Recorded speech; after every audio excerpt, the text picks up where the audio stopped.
ایک دن حضور سید عالم صلی اللہ علیہ وسلم نے حضرت فاطمہ الزہرا سے فرمایا رات میں تمہارے گھر میں آ کے قیام کروں گا۔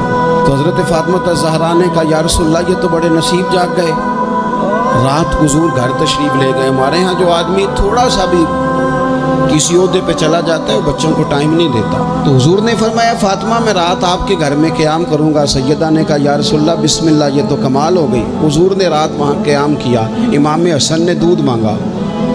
اچھا حدیث کے راوی مولا علی شیر خدا ہیں، کہتے ہیں میں چپ کر کے سو رہا تھا، میں نے سائیڈ پہ چادر اوڑھی اور میں آرام کر رہا تھا۔ امام حسن نے دودھ مانگا، سیدہ فاطمہ اٹھنے لگی تو فرمایا نہیں فاطمہ آج میرے ساتھ سوئے ہیں، دودھ بھی میں ہی پلاؤں گا۔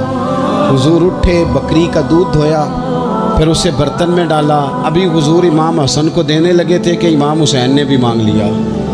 تو حضور نے فرمایا نہیں بھائی پہلے حسن کو ملے گا۔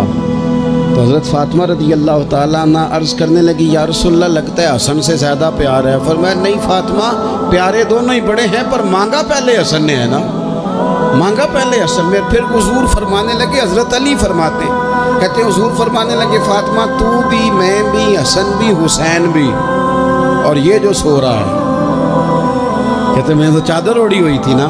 فرمایا فاطمہ میں بھی تو بھی حسنین بھی، اور یہ جو سو رہے ہیں فرمایا سارے مل کے جنت میں داخل ہوں گے۔